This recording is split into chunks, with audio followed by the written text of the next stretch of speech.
Hello, જય માતાજી. કેમ છો બધા? તો ફરી પાછા આપણે આવી ગયા છીએ આપણો નવો વ્લોગ લઈને. જો આજે બપોરે જમવામાં આપણે જોડે ડિઝર્ટમાં બનાવી હતી મીઠી સેવ, જે બ્રાઉન કલરની સેવ હોય છે એ. જો એની માટે આપણે પેનમાં ઘી લઈ લીધું હતું અને એની અંદર આપણે સેવને શેકતા હતા. સેવ શેકાઈ જાય એટલે આપણે એની અંદર પાણી અને ખાંડ બે એડ કરી દઈએ એટલે આપણી સેવ રેડી થઈ જાય. જો અહીં આપણે પાણી એડ કરી દીધું છે. હવે આને એકદમ સેવ પાણી ચૂસી લે ત્યાં સુધી ઉકળવા દેશું. એકદમ ઢીલી થઈ જાય પછી આપણે એની અંદર એડ કરી દઈશું આપણી ખાંડ. જો એકદમ મસ્ત લાગે છે, તે બહુ જ મસ્ત જમવામાં. ગરમ ગરમ જમો તો બહુ જ મસ્ત લાગે એકદમ. જો ધીમે ધીમે સેવ એકદમ આપણી ઢીલી પડતી જાય છે, એકદમ લચકા જેવી થઈ જાય સેવ ત્યાં સુધી આપણે એવી કન્સિસ્ટન્સી રાખવાની હોય એની. જુઓ હવે આપણે એવી થઈ ગઈ છે એકદમ સેવ, આવી થઈ જવી જોઈએ ત્યાં સુધી આપણે એને ઉકળવા દેવાની. અને પછી આપણે જો ગેસને કરી નાખ્યો છે ધીમો અને અંદર એડ કરી દીધી છે ખાંડ. હવે આપણે ખાંડ ઓગળે ત્યાં સુધી એને મિક્સ કરતા રહીશું. અને ખાંડ ઓગળી જાય એટલે આપણી સેવ થઈ જશે રેડી. જો ખાંડ ઓગળી ગઈ છે અને મસ્ત ઉકળી ગઈ છે પાછી સેવ અને થઈ ગઈ છે રેડી. આ હતી આપણી ગુજરાતી સેવની રેસીપી. અને રાત્રે પ્રોગ્રામ બની ગયો ભજીયા અને વડાપાઉં બનાવવાનો. તો જો એની માટે આપણે બટેટાને બાફી લીધા હતા અને બટેટા મોટા મોટા હતા થોડાક, એટલે આપણે એક એક કરીને નાખતા જતા હતા અને એકદમ મેશ કરતા જતા હતા. તો એક એક કરીને બધા બટેટા નાખીને એકદમ મસ્ત છૂંદો કરી નાખશું. એકસાથે બધા નાખી દઈએ તો ઘણીવાર એવું થાય કે કટકા ઝાઝા રહી જાય અમુક કોકવાર, એટલે આવી રીતે એક એક કરીને નાખીએ એ વસ્તુ વધારે સારી છે. ફટાફટ થઈ તે જાય અને એકદમ પરફેક્ટ થાય. જો અહીંયા આપણા બટેટા એકદમ તૈયાર છે. આપણે અહીંયા જો આદુની છાલ ઉતારી લીધી છે, એના કટકા કરીને આપણે ખાયણીમાં એડ કરી દઈશું. પછી આપણે એડ કરશું આપણા જે લીલા તીખા મરચાં આવે છે એ આપણે બે એડ કર્યા છે.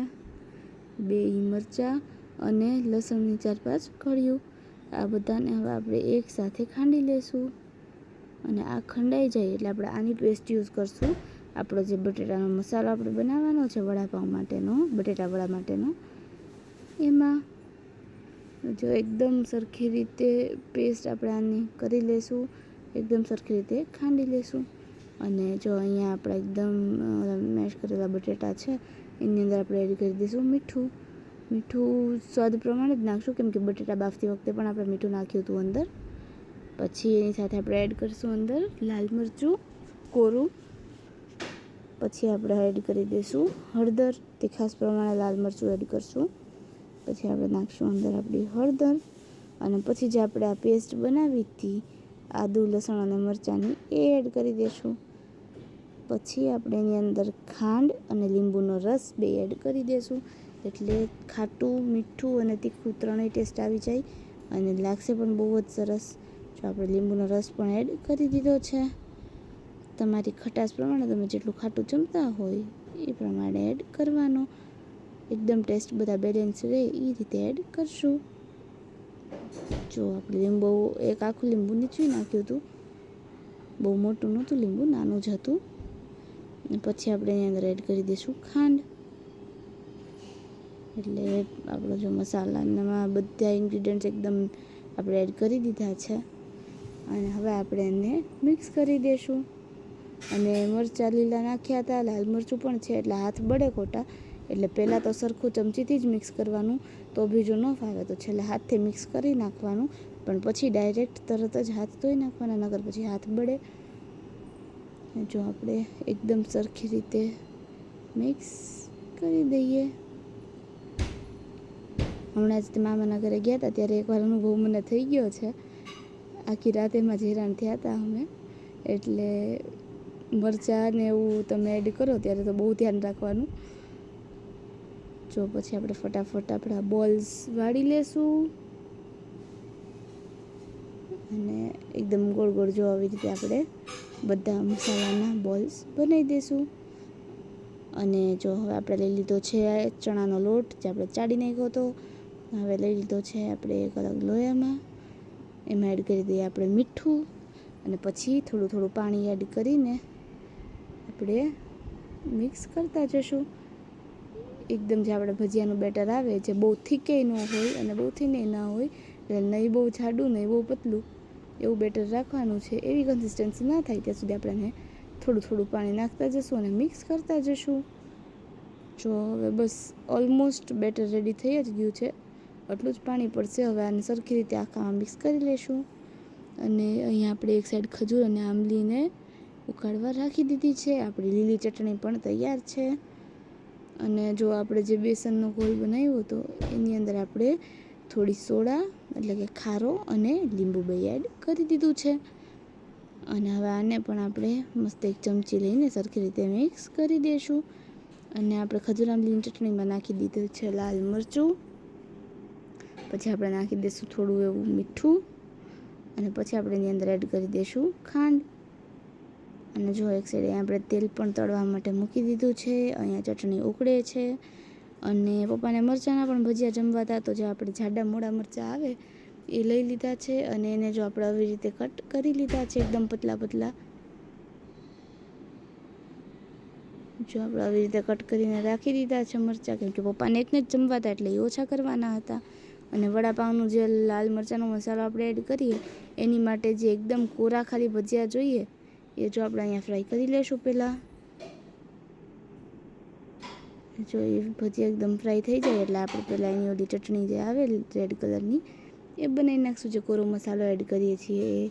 અને એની માટે એક આ ભજીયા જોઈએ ને બીજું જોઈએ આપણે જે ખાંડેલું લસણવાળું મરચું હોય એ બે હોય એટલે એ ચટણી બહુ મસ્ત એકદમ બની જાય છે. જો એકદમ આપણે બધા મરચાં બધા ભજીયા લઈ લીધા છે અહીંયા. હવે આપણે મિક્સચર જારની અંદર એ ભજીયા અને આપણે જે ખાંડેલું લસણવાળું મરચું હોય છે એ બે એડ કરીને ઉપરથી એડ કરી દઈશું મીઠું. અને પછી આપણે એને ગ્રાઇન્ડ કરી લઈશું એટલે આપણી ચટણી તૈયાર થઈ ગઈ.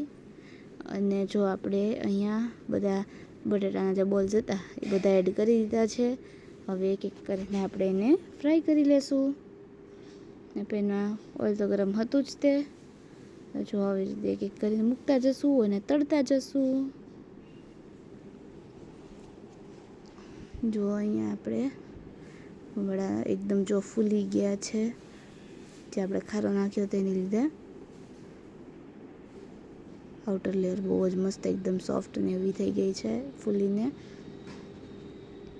હજી આપણે આને સરખી રીતે બે બાજુથી તળી લેશું. જો એક સાઈડથી તો એકદમ મસ્ત થઈ ગયા છે, ચડી ગયા છે. બીજી બાજુથી પણ આપણે એને તળી લેશું. જો એકદમ આપણા ચડી ગયા છે, તળાઈ ગયા છે સરખા વડા હતા એ.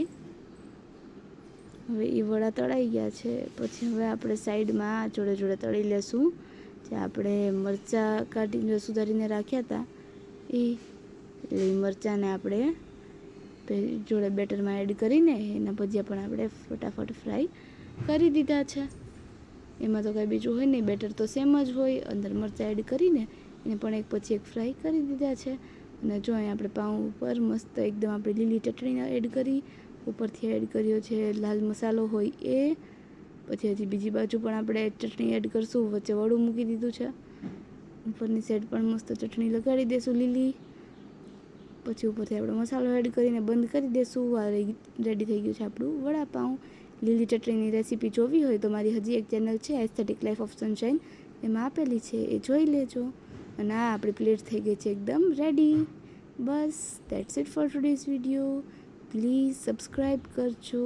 Thank you for watching. જય માતાજી. Bye by.